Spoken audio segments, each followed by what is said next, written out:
Halo Sobat Legals, selamat datang di Legal Talk. Bersama saya, Boy Kanu yang akan memandu podcast pada hari ini. Mari kita suarakan kebenaran demi keadilan. Bersama saya sudah hadir yang pertama Pak Anas, seorang guru honorer. Yang kedua Pak Sugiarto, juga seorang guru honorer. Yang ketiga Ibu Julis Setiorini, seorang guru honorer. Yang keempat Bapak Dudung, perwakilan dari PGRI Pusat. Ya. Siap Pak. Ya, selamat datang. Kemudian Bapak Ridwan. Siap. Dari PGRI Kabupaten ya Pak. Ya. Kemudian yang keenam adalah Bapak Muhammad Samsudin. Siap, terima kasih. Selamat datang. Dan yang terakhir langsung kita adalah Profesor Bambang Supeno. Assalamualaikum warahmatullahi wabarakatuh. Kali ini kita akan membahas kasus yang telah disampaikan melalui aplikasi Pocket Legals mengenai perjuangan para guru honorer tentang status kepegawaiannya yang dijanjikan akan diangkat menjadi CPNS serta hak-haknya yang tidak terpenuhi sekian tahun lamanya. Kejadian ini syarat dengan ketidakadilan terhadap para guru tenaga honorer yang selama ini telah berbakti dunia pendidikan di Kota Nganjuk, Jawa Timur. Mulai awalnya kita beri kesempatan kepada Pak Anas, ya Pak Anas ya. Ya Pak. Bapak sebagai korban dari guru honorer ya. Iya Pak, betul Pak. Pak Anas, bisa Anda ceritakan asal mula kejadian atau kronologis yang menimpa guru honorer di Kota Nganjuk? Terima kasih Pak. Jadi sebenarnya permasalahan ini sudah cukup lama Pak. Jadi kalau bisa dibilang ini berawalnya mulai tahun 2005 sebenarnya itu. Di tahun 2005 kan ada regulasi dari pemerintah yaitu ada PP 48 2005 tentang aturan pengangkatan dari tenaga honorer menjadi CPNS. Nah, dari tenaga honorer Kabupaten Nganjuk itu di tahun 2005 itu tidak masuk database Pak. Jadi awalnya dari situ. Nah, karena tidak masuk database akhirnya dari semua guru honorer dan pegawai tidak tetap di Kabupaten Nganjuk di Dinas Pendidikan itu tidak bisa diangkat menjadi CPNS karena tidak masuk database. Nah, kesalahan database itu awalnya kan kita itu dianggap bahwa sumber pembiayaan gajinya itu bukan dari APBD.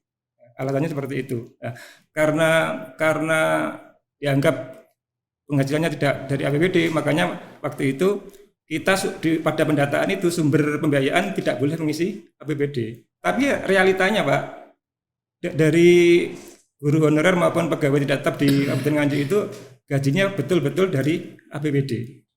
Jadi intinya kalau bisa diambil kesimpulan bahwa sebenarnya guru honorer di Kabupaten Nganjuk itu semuanya sudah memenuhi semua syarat dan aturan prasyarat dari tenaga honorer untuk menjadi PNS. Jadi mulai dari PP 48 2005, kemudian PP 43 2007 dan PP 56 2012 tidak satupun dari persyaratan dari tenaga honorer untuk diangkat menjadi CPNS yang tidak kami penuhi.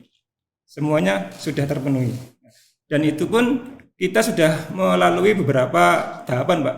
Dari mulai awal itu pendataan, kemudian verifikasi, kemudian setelah itu karena masih dianggap kurang, ada tahapan quality assurance dari BPKP. Itu pun sudah kami lalui. Sampai akhirnya kita terkena ATT Pak waktu itu. Namanya audit tujuan tertentu. Ya.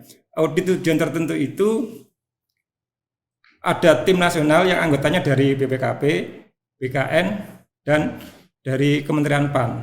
Nah, dari hasil audit tujuan tertentu itu kita sudah dinyatakan memenuhi kriteria untuk diangkat menjadi CPNS ya, dengan dikeluarkannya pertimbangan teknis dari Badan Kepegawaian Negara pada tanggal 9 Oktober tahun 2013. Tapi sampai saat ini walaupun itu sudah terjadi, permasalahan tenaga honorer kategori 1 Nganjuk itu terhenti di Kementerian PAN. Kementerian PAN sampai hari ini tidak pernah mengeluarkan formasi CPNS untuk tenaga honorer Kabupaten Nganjuk. Nah, akhirnya karena permasalahan yang berlarut-larut, akhirnya kami mengajukan upaya hukum. Sampai akhirnya kita di tahun 2020 itu sudah memenangkan putusan PK Mahkamah Agung, Pak. dan sudah berkekuatan hukum tetap pada tahun 2021. Jadi sampai saat ini kita masih menunggu untuk eksekusi dari putusan PK tersebut. Mungkin itu Pak sementara yang bisa kami sampaikan. Ya, Panis itu. Jadi semua persyaratan sebetulnya sudah terpenuhi. Sudah semua terpenuhi Pak. Jadi kira-kira hambatan apa yang Bapak rasakan? Yang Bapak rasakan bahwa ini kok kenapa semua sudah terpenuhi, tapi kenapa kok tidak diangkat ya? ya, Kira-kira apa penyebabnya yang Bapak rasakan? ya. Dari Kementerian PAN, alasannya kan kalau putusan Mahkamah Agung itu dilaksanakan bertentangan dengan undang-undang yang baru. Ini yang kami pertanyakan, karena apa? Menurut sepengetahuan kami kan undang-undang tidak boleh berlaku surut. Nah, kita itu sudah dinyatakan memenuhi kriteria itu di tahun 2013, Pak. Ya, 2013 itu kan yang PP 56 masa berlakunya masih. Dan realitanya sampai hari ini PP 56 itu kan tidak pernah dicabut oleh aturan setelahnya. Baik PP mengenai manajemen ASN maupun undang-undang ASN. Jadi PP itu tidak pernah dicabut. Tapi sampai saat ini Kementerian PAN masih bersikukuh tidak mengeluarkan formasi CPNS-nya K1 Kabupaten Nganjuk hari ini. Ya, kalau boleh tahu Panas itu sudah berapa lama diproses? Sejak 2005 ya? Prosesnya dimulai sejak 2005 Pak. Tapi kami melakukan proses hukum itu mulai tahun 2016 Pak. 16. Dari Bapak sebagai guru sendiri sudah berapa tahun menjadi guru? Saya pribadi sudah 20 tahun Pak mengabdi di Kabupaten Nganjuk. Ya. Itu yang tersingkat Pak. Masalahnya apa? Dari kami itu ada yang masa kerjanya lebih dari 35 tahun Pak. Dan ada yang sudah meninggal dan sudah pensiun tapi haknya belum didapatkan dari pemerintah. Kalau kontribusi para guru selama ini kan bagus ya, punya kontribusi selama ini bagaimana? Tanggung jawab kami kan sama Pak. Kita bekerjanya sama PNS itu sama Pak. Tanggung jawabnya sama, mendidik sama, di kantor pun juga sama. Jadi semua pekerjaan yang dilaksanakan honorer juga semua pekerjaan yang dilakukan ASN atau PNS juga kami lakukan Pak. Tidak ada bedanya. Yang membedakan hanya HR-nya saja yang berbeda.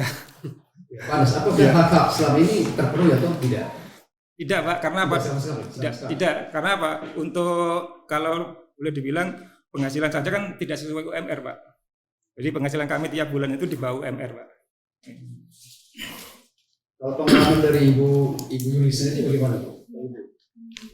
Kalau untuk saya sendiri, saya juga hampir sama dengan Pak Anas Pak. Saya sudah 20 tahun mengabdi. 20 tahun juga ya? Iya.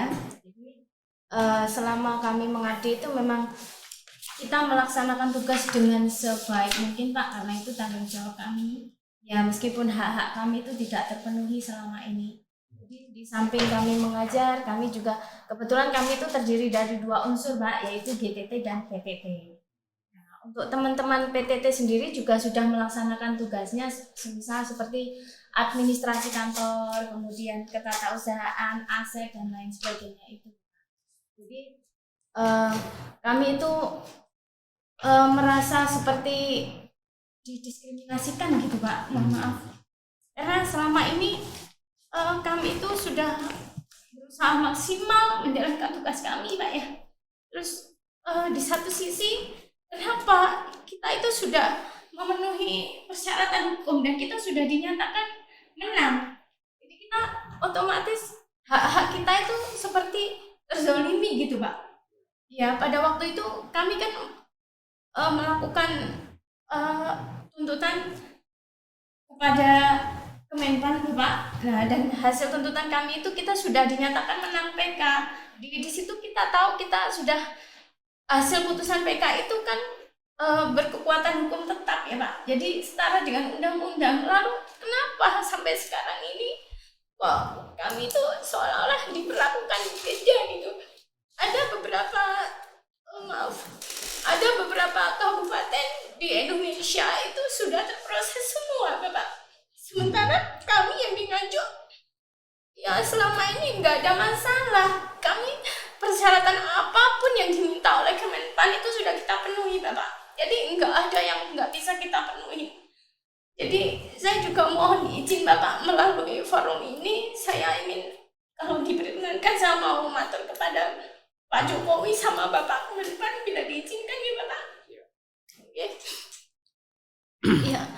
Assalamualaikum Bapak Jokowi selaku Presiden kami. Kami di sini perwakilan dari Honorer K1 Kabupaten Nganjuk. Kami sudah melakukan berbagai upaya Bapak. Kami sudah mengabdi puluhan tahun. Rata-rata kami sudah 20 tahun ke atas, bahkan ada yang 30 sampai 35.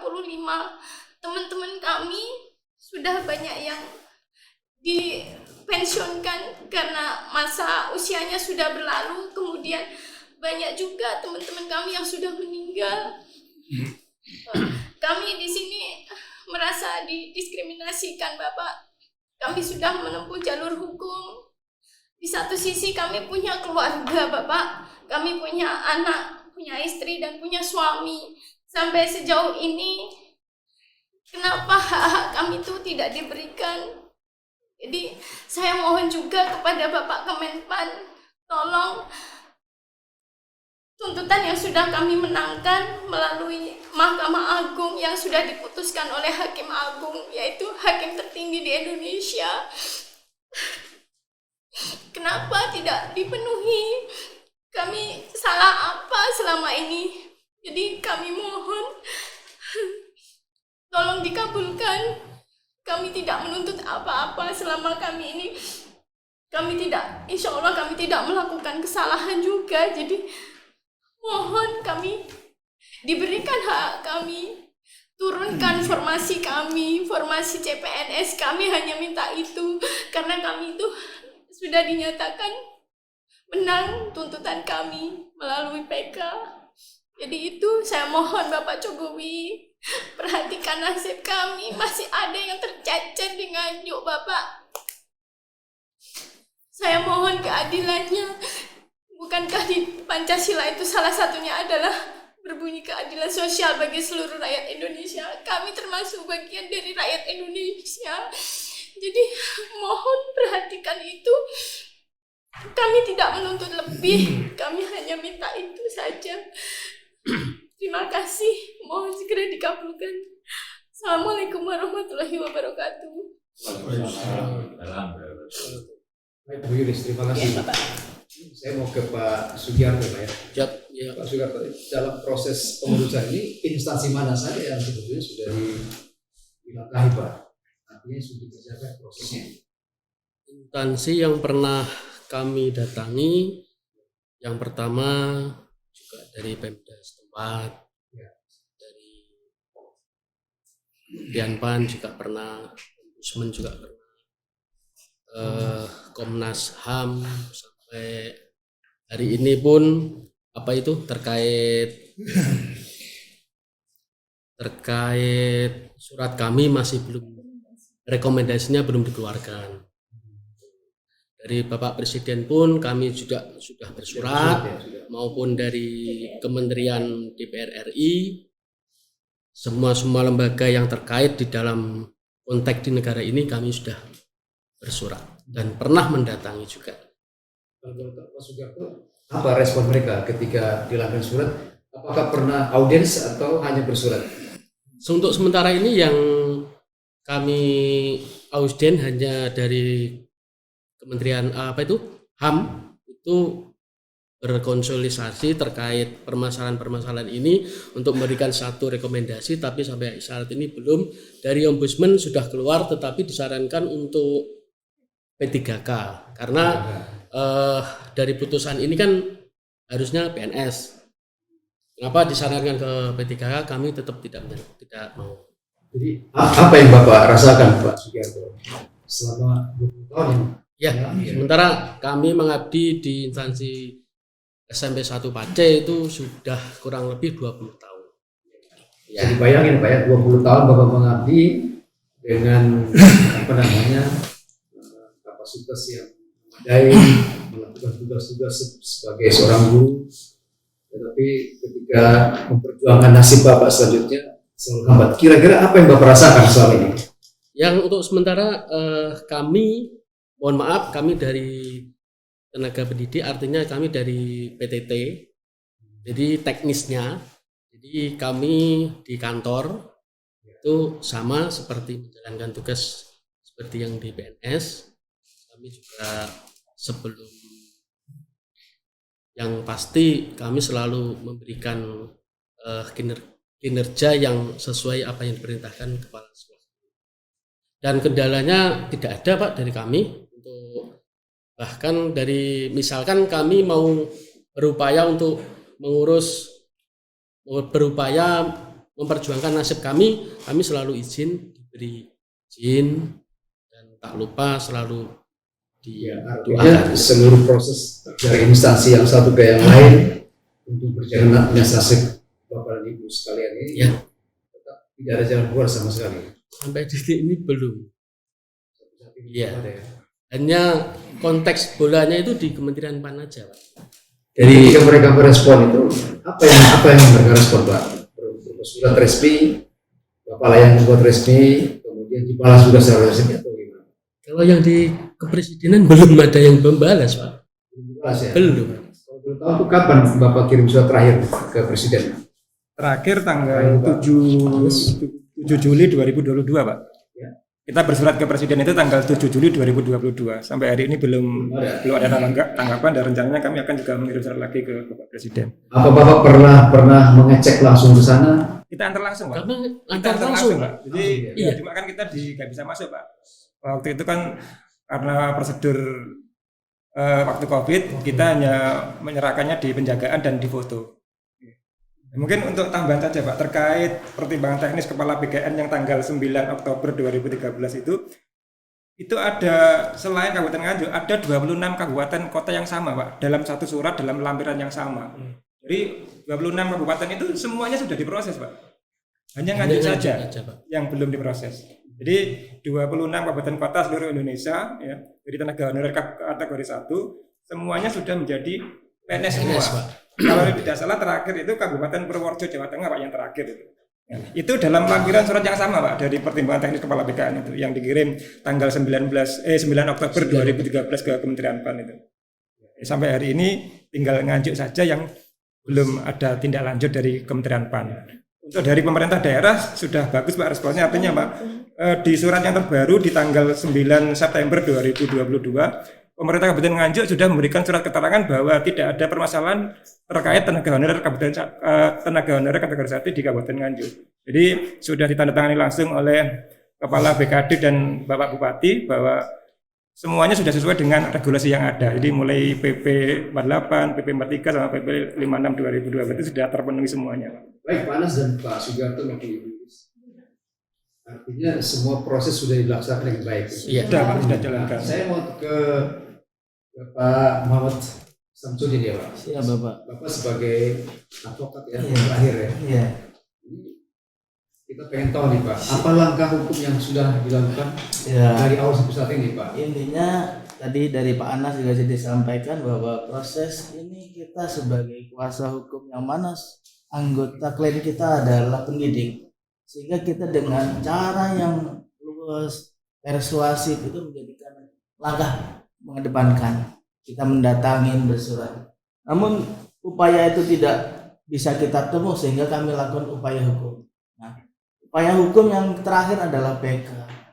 PK ini yang mana mohon maaf bisa kami bacakan amarnya. Yang pertama adalah mengabulkan permohonan para pemohon seluruhnya, mewajibkan termohon untuk menetapkan formasi calon pegawai negeri sipil CPNS untuk para pemohon yang memenuhi syarat, dan selanjutnya mengangkat para calon pegawai negeri sipil berdasarkan formasi tersebut. 3. Mewajibkan termohon untuk menetapkan formasi calon pegawai negeri sipil untuk tenaga honorer K1 Kabupaten Nganjuk yang memenuhi syarat, selanjutnya mengangkat sebagai calon pegawai negeri sipil berdasarkan formasi tersebut. Intinya apa? Bahwa amarnya itu bunyinya seperti itu. Cukup jelas bahwa pemohon adalah orang yang tepat mengajukan permohonannya, yang sudah berjuang bertahun-tahun mengabdikan, mendharma baktikan untuk masyarakat Nganjuk. Bahkan mungkin yang sudah dididik ini bahkan ada yang jadi menteri, ada yang jadi pejabat loh Pak. Ini fakta real gitu loh. Kami sebagai kuasa hukum kemarin 2 minggu yang lalu melakukan upaya yang semestinya saya mendaftarkan untuk permohonan eksekusi atas putusan tersebut. Namun lagi-lagi Pak, kita sebagai orang timur mengedepankan etika. Saya berdiskusi dengan panitra. Berdiskusi panjang, coba Bang ke Kemenpan dulu, siapa tahu tersentuh hatinya, ingatkan beliau. Akhirnya saya datang ke Menpan dan membawa surat. Ya. Sampai saat ini pun belum ada jawaban. Gitu. Harapan kami cuma satu, pemerintah ini adil. Yang mana ya BKN sudah menerbitkan surat nama-nama, ya data yang jelas. Ya, harus itu dijalankan. Jangan sampai ada dikatakan pemerintah itu mempunyai anak tiri, anak angkat, anak kandung. Ini jangan. Kami semua akan berupaya. Apapun yang terjadi, kami akan dampingi honorer K1 Nganjuk ini sampai mendapatkan SK Pegawai Negeri. Saya akan lakukan itu. Apapun siapapun saya tidak takut. Ya, mohon kepada Pak Menpan yang baru juga, mohon cek kebenaran data kami. Uji ulang kalau memang panggil kami untuk duduk bersama. Pak Anas yang saat ini sebagai Kemenpan, kami ya ini harus kalau memang masih ragu, undang kami untuk duduk ngopi bersama, nggak ada masalah. Bahwa saya tidak segan-segan membela kaum lemah. Guru ini ada pekerjaan yang sangat mulia. Kalau tidak diperjuangkan guru ini, siapa yang berjuangkan guru itu? Itu mungkin sebagai kami pendamping hukum, langkah terakhirnya, jika memang tidak ada upaya lain, saya akan lakukan upaya hukum yang mana untuk memenuhi syarat, yaitu permohonan eksekusi. Saya kira seperti itu. Jadi permohonan eksekusi belum kita lakukan karena kita tetap tadi, kita itu guru pendidik, kita etika kita lagi-lagi.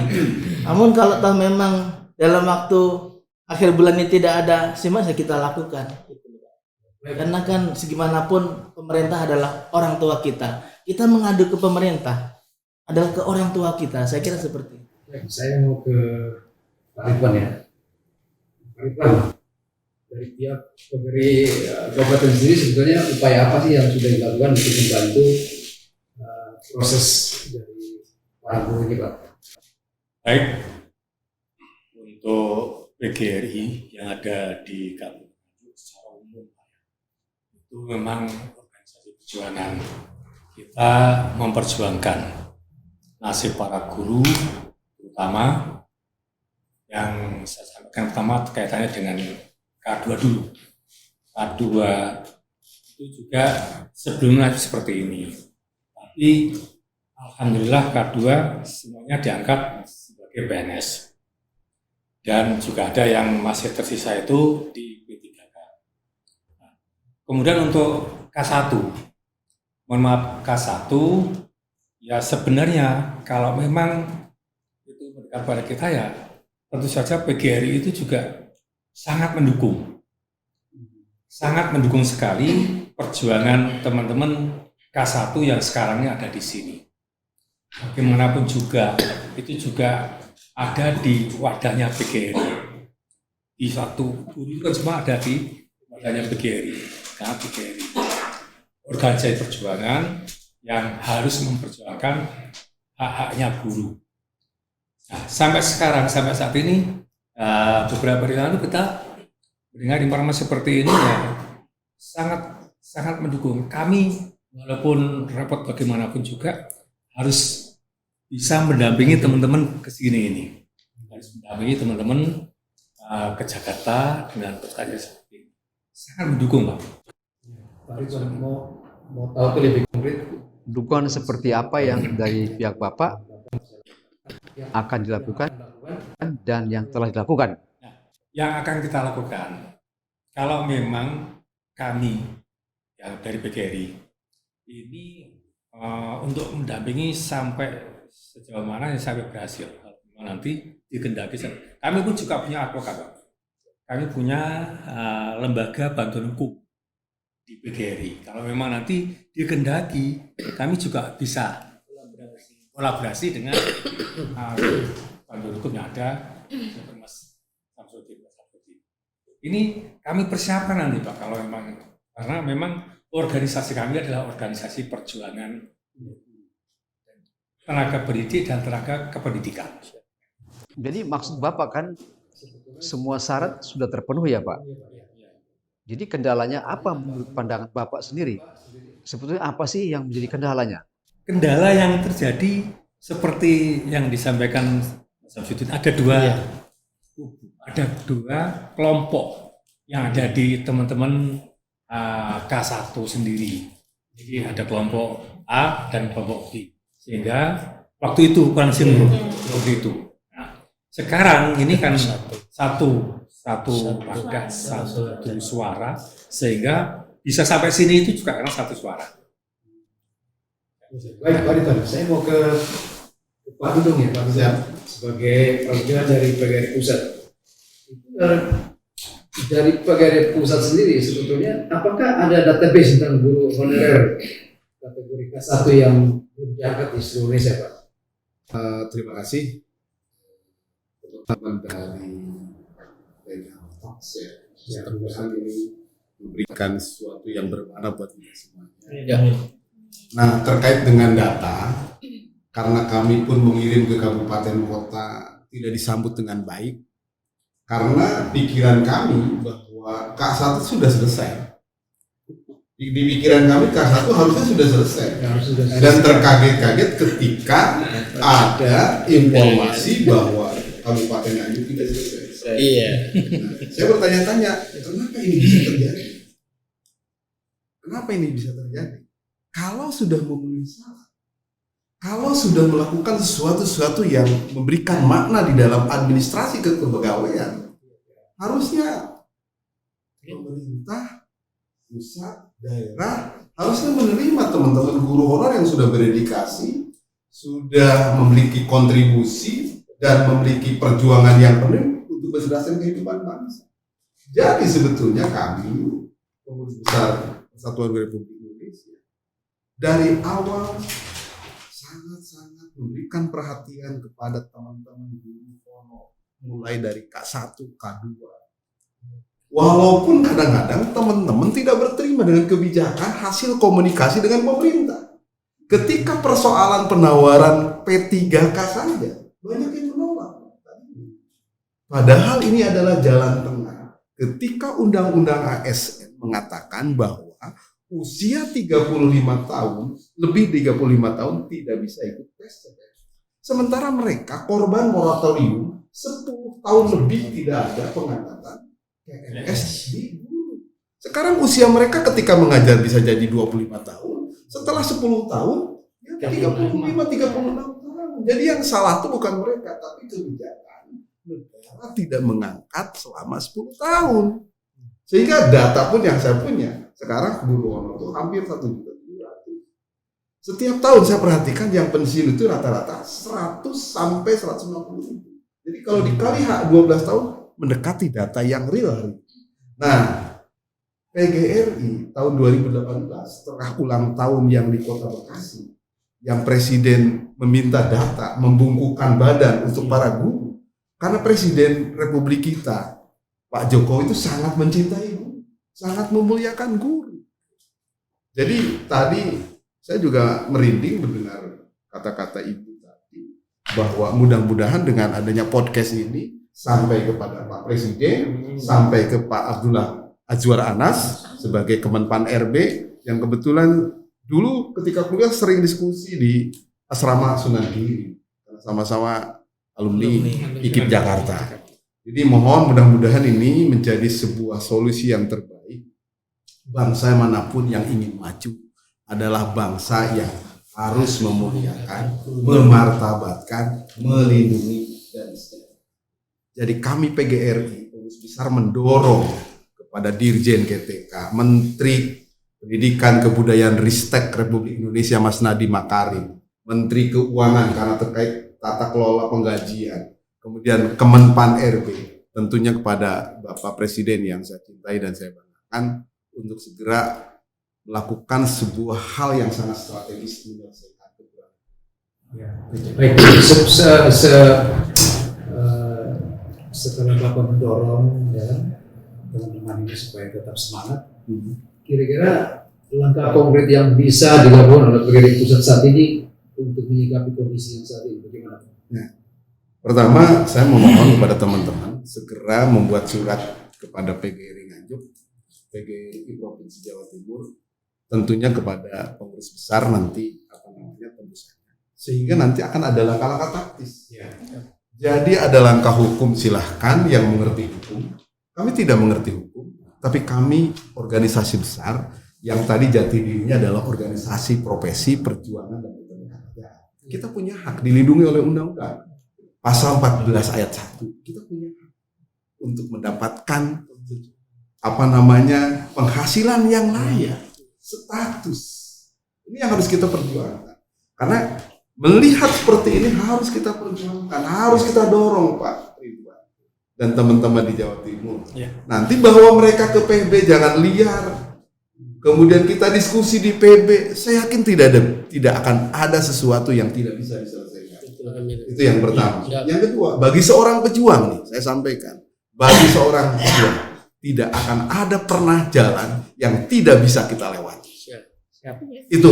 Jadi saya sebagai mantan aktivis yang sekarang juga masih aktivis, saya selalu optimis bahwa tidak akan pernah ada jalan yang tidak bisa lewati. Sekecil apapun jalan, kalau kita lakukan dengan baik, sungguh-sungguh, kemudian taat aturan, taat ajas, yakin bersama PGRI kita akan bisa melakukan sebuah langkah-langkah strategis dan taktis, tentunya dengan cara diplomasi. Sekarang harus dilakukan diplomasi Pak, karena kalau turun ke jalan ya begini saja lah. Kita sedang butuh Pak Presiden, kita sedang butuh Pak Menteri, kita sedang butuh Pak Nadiem. Jangan nyawe-nyawe Pak Menteri, akhirnya dia lu ada keinginan tapi gayanya begitu. Mari kita baik-baik, mari kita komunikasi, koordinasi dan berkolaborasi dengan PGRI. Tadi yang saya sampaikan, nanti kita dorong. Apalagi kalau memang ada surat dari MK, nanti kita pelajari, kita pun punya lembaga bantuan hukum. Kalau memang ini kekuatan hukumnya kuat, ya ayo kita diskusi. Banyak hal yang kita sedang diskusikan. Kemarin RUU Siktiknas Pak, PGRI menolak. PGRI langsung menghadap Presiden, Ibu Liparusi, siangnya langsung RUU Siktiknas itu. Ini sebuah upaya diplomasi tinggi untuk bagaimana memenangkan sebuah harapan dan cita-cita kita. Tapi satu kuncinya, kompak, bersatu. Jangan yang satu ke sini, yang satu ke sini. Begitu Prof. Ya, dan mudah-mudahan ada kajian-kajian yang lain sehingga memperkuat. Untuk Bapak dulu. Saya pikir nanti harus. Begitu Pak Boy, saya prihatin atas nama pengurus besar peristiwa yang terjadi di Nganjuk.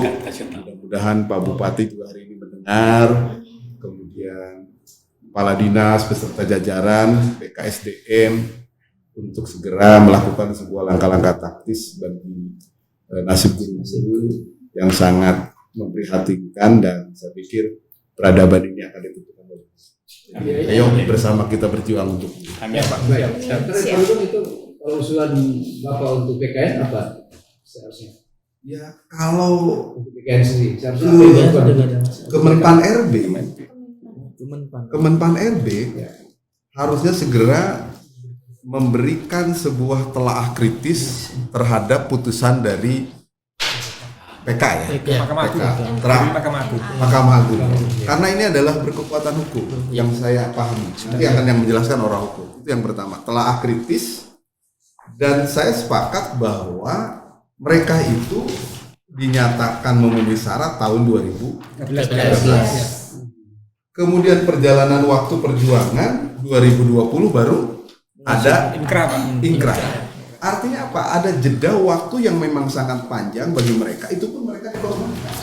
Harusnya ada. Walaupun ada aturan yang sudah baku, Undang-Undang ASN nomor tahun 2014 nomor 5 ya, itu harus ada kajian. Karena apa? Hukum pun bisa berlaku. Ketika ada sebuah kesepakatan, hukum akan kalah dari kesepakatan. Karena kesepakatan adalah kualitas hukum yang paling tinggi. Saya bisa salah, tapi ini akan membuktikan bahwa sebetulnya ada cara lain yang harus bisa kita lakukan untuk bagaimana mencari, kalau dalam bahasa usul fikih, masalihul besar, mencari sesuatu yang lebih baik. dan mencari sesuatu untuk kemaslahatan. Itu, saya pikir itu Pak. Baik, terima kasih. Ini saya mau ke Prof. Bambang nih. Iya. Ini Prof. Bambang, setelah Anda perhatikan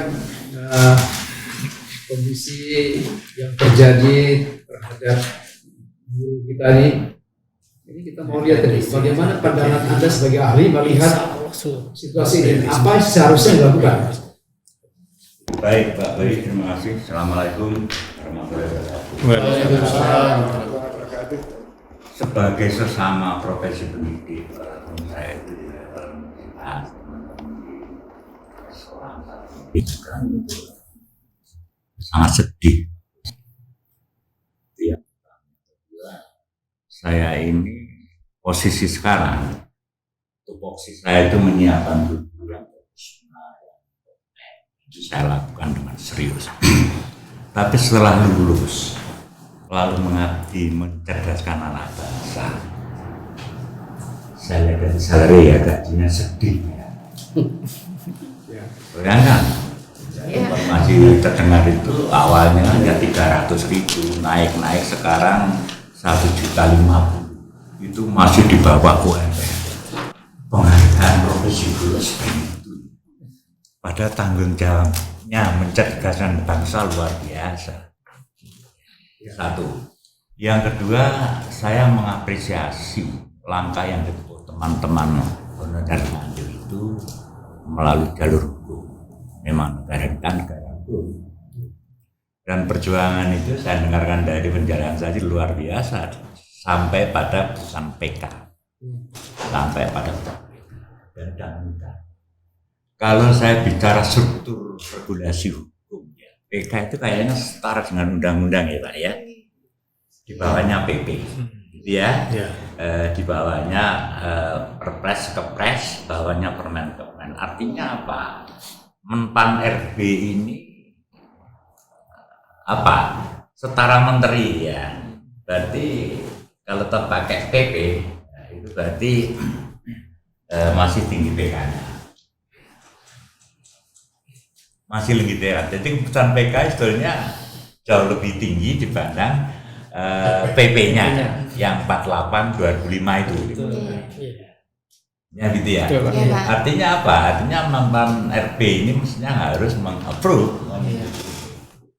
Jadi sekali lagi saya mengapresiasi teman-teman guru honorer yang sudah mulai menempuh jalur hukum untuk statusnya itu. Yang kedua, saya apresiasi walaupun dengan gaji di bawah UMR, tapi masih komit menjalankan profesinya untuk mencerdaskan anak bangsa. Itu komentar saya, Pak Boy. Makasih. Jadi kalau Prof lihat bahwa PP 48 2005 ini kan, kalau Menpan RB selama ini kan berpusat pada PP-nya, sehingga dengan alasan pun tidak mau melaksanakan pengangkatan. Ya. Nah ini menurut Anda sebagai seorang ahli pendidikan itu, Ya. apakah masih ada cara yang lain? Gitu ya, Pak Boy. Baik, saya sedikit mengutip catatan saya ini, peraturan pemerintah PP nomor 48 tahun 2005 pasal 3 tentunya. Teman-teman tenaga honorer yang bisa diangkat menjadi CPNS itu pertama, mereka yang berusia 45 tahun dengan masa kerja 20 tahun. Di mana masa kerja tidak boleh putus ya. Misalnya 10 tahun kerja berhenti, 2 tahun maju lagi. Itu tidak boleh, tidak berlaku ini. Yang kedua, teman-teman honorer yang usia 46 tahun tapi mempunyai masa kerja 10 tahun. Itu boleh di CPNS kan. Yang ketiga, tenaga honorer yang berusia 40 tahun, bukan 46 nih, mempunyai masa kerja 5 tahun sampai 10 tahun, itu juga boleh diangkat menjadi CPNS. Dan yang terakhir, tenaga honorer yang usia 35 tahun, bukan 40, bukan 46, tapi 35 tahun, yang mempunyai masa kerja 1 tahun sampai 5 tahun, itu juga boleh diangkat. Nah, saya tidak tahu kondisi real existing condition yang dilanjut nanti teman-teman kalau ini. Nah, satu hal lagi yang perlu saya sampaikan, pengangkatan tenaga honorer ya, yang usia 45 sampai 13 berlangsung dalam kurun waktu tahun 25 sampai 2009. Nah, itu ketetapan dari PP nomor 48 tahun 2005. Persoalannya putusan PK itu tahun 2020. Nah, 20. Nah, menurutnya tadi sampai 2009. Nah, ini persoalan hukum, bukan domain saya. Monggo nanti dipikir itu.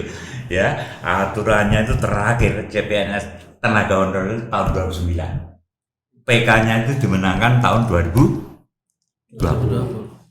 Ini gimana ini persoalannya? Saya tidak tahu, ini saya bukan ranah hukum. Tapi saya setuju Pak tadi. Solusi itu akan bagus kalau diselesaikan secara musyawarah mufakat. Undang-undang apapun, peraturan apapun tidak akan lahir kalau itu bisa diselesaikan dengan musyawarah. Betul Pak ya? Saya setuju. Secara psikologis hukum, sosiologis hukum memang begitu Pak. Oleh karena itu ada baiknya antara PGRI Pusat, Dirjen GTK, Guru dan Tenaga Pendidikan, ya, lalu Menpan RB, ya, apalagi satu lagi ya, Mahkamah Agung duduk bareng ngomong. Kenapa demikian? Persoalan hanya nganjuk saja yang belum terrealisasi tenaga honorernya menjadi PNS. Pada secara real fakta pengabdiannya luar biasa, saya apresiasi sekali. Ya, dengan gaji di bawah UMR itu kan gila ini. Itu satu Pak. Yang kedua begini. Mari kita lihat ada apalagi ini ya, ada ini peraturan pemerintahan 48 tahun 2005 lagi. Nah, ini ada beberapa catatan saya. Pada PP 48 2005 ini ditetapkan pada tanggal 11 November 2005 sehingga sesuai dengan pasal 8 PP 48 2005 pejabat pembuat wewenang PPK tidak mengangkat guru honorer lagi. Kenyataannya di Tanda masih ngangkat. Betul kan? Iya. Tidak boleh sebetulnya, tapi masih ngangkat. Kenapa ngangkat? Karena banyak guru-guru honorer K1 ini ada yang pensiun, ya toh, ada meninggal dunia barangkali, ya, sehingga ada kekosongan di Pak 8 itu. Nah, kekosongan ini kepala sekolah ngangkat merekrut menipu, padahal sih tidak boleh itu. Tapi lah tidak diangkat, siapa sih yang mau ngajar kan itu persoalan. Ya nyatanya Prof, kita hitung 100 sampai 150 ribu per tahun. Nah, Seluruh Indonesia. betul. Itulah yang namanya Pak Boy, guru tidak tetap GGT, dalam konteks dikenal dengan guru non kategori. Nah, Betul ya? Ya, betul. Baik, berikutnya yang terakhir, solusinya. Ada pertimbangan PP nomor 48 25 bahwa usia maksimal guru honorer itu 46. Ya. Tapi kalau lihat PP nomor 17 tahun 20 itu adalah 35. Kita mau mengacu kemana? Macam-macam.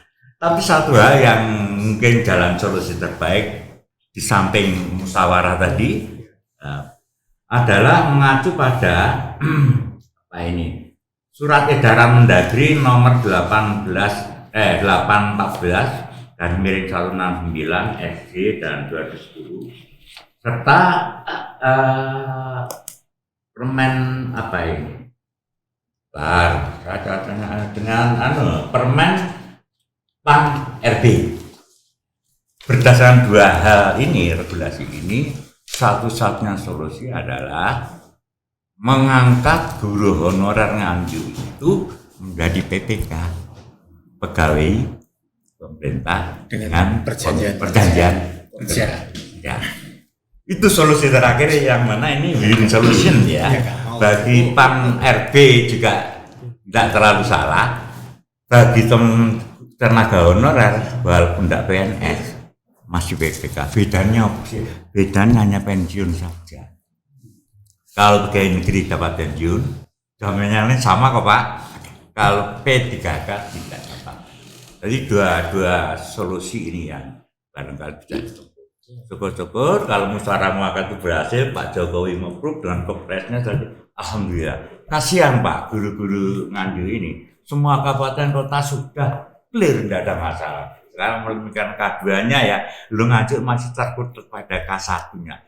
Saya ikut perhatian Pak. Mungkin itu Pak Bay, makasih. Mungkin Pak Assalamualaikum. Bay, ingin saya menambahkan sedikit berkenaan dengan hukum. Yang mana bahwa pemohon ini adalah korban yang mana tidak mendaftarkan keperdataannya. Namun permohonan PK-nya dipetun secara administratif. Sehingga apa? Dengan adanya novum, hakim ya yang mana mewakili Mahkamah Agung itu dalam memeriksa dari bukti-bukti yang kita ajukan bahwa putusan akhirnya dikabulkan, sehingga apa?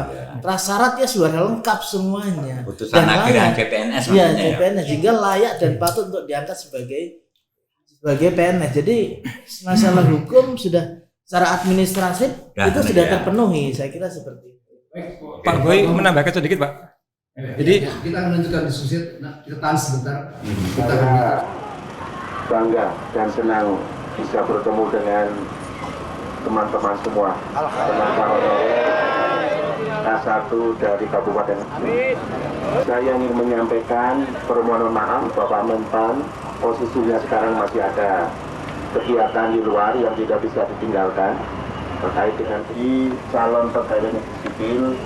Pada prinsipnya kami sangat memahami dan kami akan menyelesaikan aspirasi tentu nanti dengan atau berdasarkan aturan yang sudah ditetapkan. Saya punya prinsip bahwa bagi tenaga honorer yang memang telah memenuhi persyaratan, kami akan tegaskan akan kita proses. Tapi ini memang sudah menjadi hak, ya. Kami akan tetap konsisten. Bagi teman-teman honorer yang sudah memenuhi syarat sesuai dengan ketentuan, kami akan memproses menjadi calon pegawai. Mudah-mudahan dalam waktu dekat ini proses itu nanti akan terus kami lakukan, dan tolong pada teman-teman tinggal berdoa supaya ya. Jadi sekali lagi saya sebagai wakil pemerintah dalam hal ini Kementerian PAN yang memang bertanggung jawab soal ini akan menyelesaikan masalah ini dengan sebaik-baiknya dan konsisten. Ya, itu jawaban saya, penjelasan saya. Tinggal mari kita bersama-sama saling membantu, dan kami nanti akan meminta kepada bupatinya segera proses pemberkasannya nanti segera disampaikan kepada yang dapat saya sampaikan. Mari kita sama-sama berdoa ya, semoga semuanya bisa berjalan dengan baik. Saya ingin kembali ke Prof. Bambang lagi. Tadi kan Anda menawarkan dua solusi. Dua solusi itu kalau tidak dilakukan atau tidak dipakai sama sekali, kira-kira langkah apa yang akan diambil? Oke, saya hanya pesan pada teman-teman tenaga honorer ya, kalau dua solusi itu bisa diselesaikan, belum bisa diselesaikan, bukan menjadi solusi. Hanya satu saja. Pertama, jangan meninggalkan jam belajar aktif. Kasihan anak bangsa.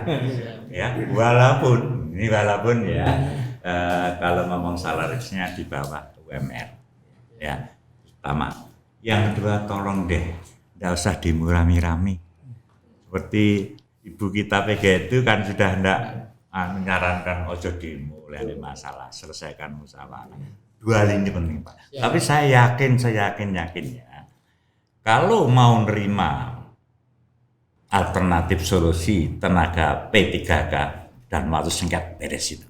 Tetapi kalau belum puas dengan status kepegawaian P3K, jalur yang disarankan oleh teman dari PGRI bisa monggo ditempuh. Kita audiensi dengan Menteri PAN RB, kita Dirjen GTK kita undang, lalu kalau Kemenkyu diundang juga silakan. Nah, ini bicarakan dengan baik-baik. Memang gini Pak Boy, Indonesia itu salah satu negara untuk ngurusi pendidikan terlalu banyak menteri. 5 menteri loh Pak. Kalau negara-negara yang 1 menteri, ya SD itu mulai Mendagri, Menpan, Menkyu gajinya, GTN, Menteri Pendidikan, Menteri Depak. 5 yang ngurusi sekolah di Indonesia itu 5. Saya bayangkan ketika di atas tidak ada keharmonisasian, misalnya tadi putusan PK begitu ya, Menpan begitu kan tidak ada harmonisasi. Yang di bawah yang jadi korban. Itulah Indonesia Pak Boy. Saat pendidikan ditangani 5 menteri. Baik Prof. Bambang, terima kasih. Bagaimana Pak Dudung? Ada yang Bapak mau tambahkan? Misalnya 2 solusi ini tidak dilaksanakan. Apa yang harus dilakukan? Ya tetap teman-teman harus tetap berjuang dengan cara-cara yang santun dan cerdas serta berkarakter. Itu yang pertama. Yang kedua, terus bangun sebuah komunikasi, koordinasi dan kolaborasi dengan semua pihak dan stakeholder yang penentu kebijakan ini. Jangan memusuhi, dekati mereka, rayu mereka sehingga mereka paham dan mengerti apa yang kita inginkan. Kemudian yang ketiga, ya saya pikir saya selalu bicara bahwa tidak akan pernah ada masalah yang tidak bisa diselesaikan. Itu saya pikir optimis. Jadi komunikasi, kolaborasi, kesabaran itu akan melihat bahwa saya yakin Tuhan itu tidak akan pernah tidur. Itu yang saya selalu sampaikan. Tuhan itu tidak akan pernah tidur. Sekeras apapun aturan yang ditegakkan oleh Kemenpan RB, Kemendikbudristek, Kementerian Keuangan, Presiden sekalipun, kalau Tuhan sudah menggerakkan hati pikiran kita. Dan yang terakhir saya ingin menyampaikan, makan soto babat di Kota Baru. Rasanya enak, terasa selalu. Terasa seperti dulu. Siapa saja para pejabat yang memuliakan guru, hidupnya sehat, sukses, berkah selalu. Pak Anas, ada yang mau Bapak sampaikan tadi? Ya, menambahkan saja Pak, tadi dari Pak Profesor Bambang ya. Jadi dari PP 48 2005 itu masih diperbarui Pak, diperbarui dengan PP 43 2007 dan PP 56 2012. Nah, di mana dari ketiga regulasi itu K1 Nganjuk itu sudah memenuhi semua Pak, sudah terpenuhi semua secara teknis, tidak ada masalah. Nah, jadi dari ketiga PP itu sudah terpenuhi semua dan sudah dikuatkan oleh putusan Mahkamah Agung. Ya, jadi ada referensi Pak, artinya gini, kalau dari Perpol saat ada Perpol nomor 15 2021 itu bisa dilaksanakan oleh Kementerian PAN. Kenapa yang putusan Mahkamah Agung nggak bisa dijalankan? Kan itu nanti pertanyaannya. Jadi kami berharap Kementerian PAN bisa menghormati putusan pengadilan yang sudah berkekuatan hukum tetap sebagai solusi dari problem teman-teman tenaga honorer kategori 1 Kabupaten Nganjuk. Itu saja Pak permohonan dari kami. Sebelum saya ke Ibu Yulis, saya mau ke Pak Samsudin dulu. Ya, kami sebagai pendamping hukum dan kuasa hukum tetap kami menggandeng, merangkul semuanya untuk tetap tenang dan untuk tidak melakukan langkah-langkah yang anarkis. Hampir saja 2 minggu yang lalu kemarin mau demo, saya larang. Tidak, kita menyelesaikan masalah bukan seperti itu. Tapi saya yakin mudah-mudahan dengan podcast ini dapat membantu, ini bagian dari upaya juga. Mudah-mudahan ini podcast ini bisa didengar suara hati kita semuanya. Saya sebagai kuasa hukum bertekad mendampingi sampai ya jawaban pasti yang hakiki menjadi harapan para honor, yaitu mendapatkan SK PNS-nya. Mungkin itu Pak. Paling terakhir adalah saya beri kesempatan kepada Ibu Yulis mewakili teman-teman dari pihak guru. Silakan Ibu, apa yang ingin disampaikan? Apabila 2 solusi tadi tidak diambil, apa yang Ibu akan lakukan? Iya, terima kasih Pak Boy. Kami di sini mewakili teman-teman dari Honorer K1 Kabupaten Nganjuk. Memang sudah dari awal kami sudah berusaha menjalankan tugas kami dengan baik Pak. Kami selalu berusaha bertanggung jawab. Itu terbukti bahwa sampai detik ini pimpinan di tempat kami dari yang paling rendah mulai dari kepala sekolah, kemudian dari pemerintah daerah, dari bapak-bapak PGRI, baik mulai dari daerah sampai pusat juga sudah mendukung kami, tidak ada masalah. Di satu sisi kami juga sebagai bukti bahwa kami itu memang benar-benar loyal dengan tempat kerja kami itu, kami mendapat posisi-posisi penting Bapak di sekolah. Jadi kami mohon itu dipertimbangkan juga. Dan apabila nanti masih tetap belum ada titik temu, beberapa waktu lalu kami sudah membuat surat kepada Bapak Presiden yang kebetulan kami antar langsung kepada beliaunya. Bapak, ini surat yang sudah kami sampaikan, yaitu pada tanggal 7 Juli 2022 Pak, ini bisa kami buktikan. Nah, karena sampai sekarang belum ada realisasi, ya sebenarnya kami sedih Pak, kok bisa gitu. Kami akan melakukan upaya lagi, kami akan menyampaikan surat berikutnya. Mungkin dengan surat kedua ini Bapak Presiden Jokowi akan lebih tergerak hatinya. Kami mohon maaf saya kalau menyampaikan ini pasti nangis. Harapan kami dengan kami mengirim surat yang kedua ini nanti, beliaunya mau lebih memberikan atensi yang lebih kepada kami Bapak, bahwa kami itu tidak ada celah ataupun cacat hukum selama ini. Jadi kami mohon perhatikan kami, kabulkan permohonan kami yang sudah kita memenangkan gugatan PK, yaitu dari keputusan hakim tertinggi di Indonesia. Maka yang akan kami minta adalah Bapak Jokowi selaku pimpinan tertinggi di negara kami, karena kepada siapa lagi kami mohon Bapak, juga kepada Bapak Menpan, mohon kabulkan permohonan kami, segera turunkan formasi CPNS buat kami agar kami juga bisa menikmati hak kami yang sama dengan teman-teman yang lain yang sudah berangkat duluan menjadi PNS. Mungkin itu Pak Boy harapan dari kami, dan kami mengucapkan terima kasih kepada semua pihak yang sudah membantu kami. Semoga amal ibadah Bapak Ibu semua diterima oleh Allah sebagai amalan yang baik dan bisa memberikan hasil yang positif bagi kami, yaitu terkabulnya permohonan kami, bahwa agar dari pihak Kemenpan kami mohon kepada Pak Menpan, buka hati Bapak, kami mohon kabulkan permohonan kami. Gugatan kami sudah dinyatakan menang, jadi apalagi yang ditunggu? Kami jangan digantung terus, kami sudah puluhan tahun mengabdi Bapak. Jadi kami mohon, kami juga punya keluarga.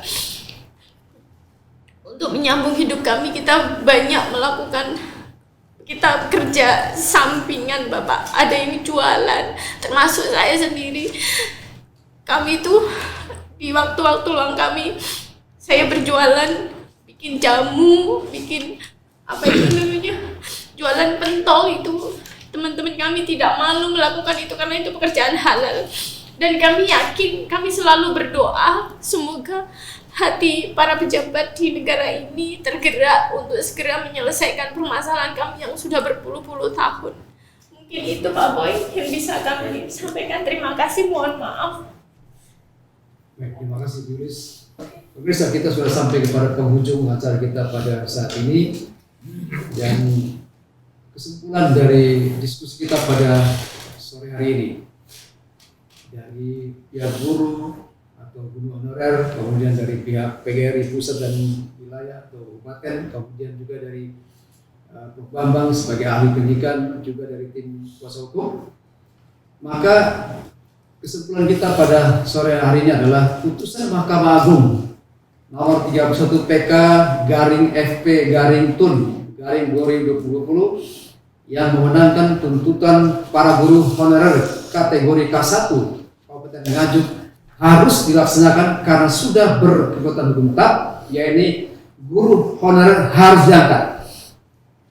Regulasi yang menjadi dasar pengangkatan para guru tenaga honorer menjadi calon PNS adalah satu, peraturan pemerintah nomor 48 tahun 2005 tentang pengangkatan para guru tenaga honorer menjadi calon pegawai negeri sipil.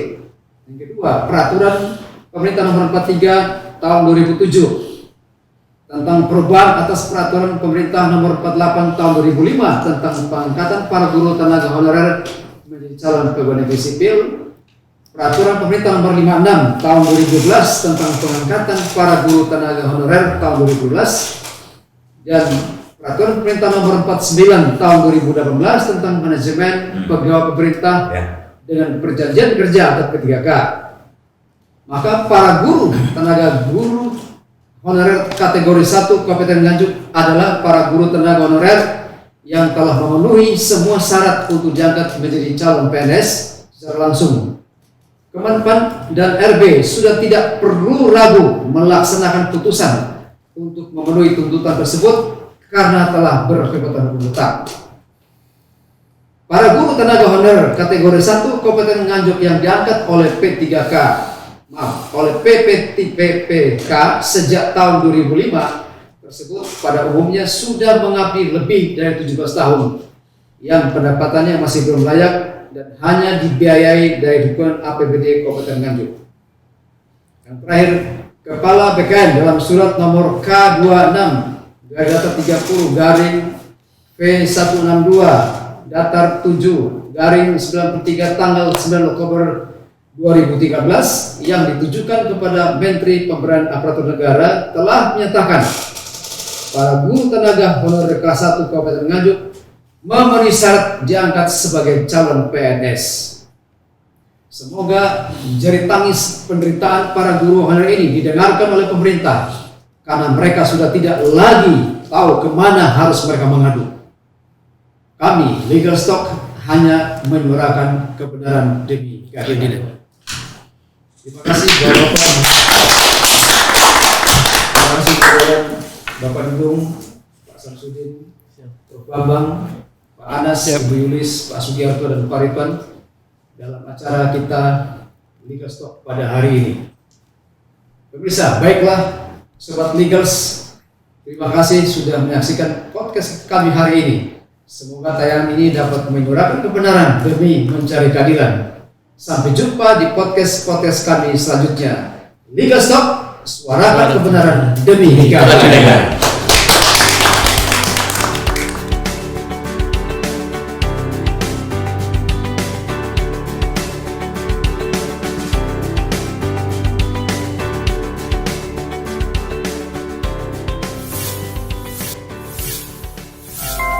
Like a little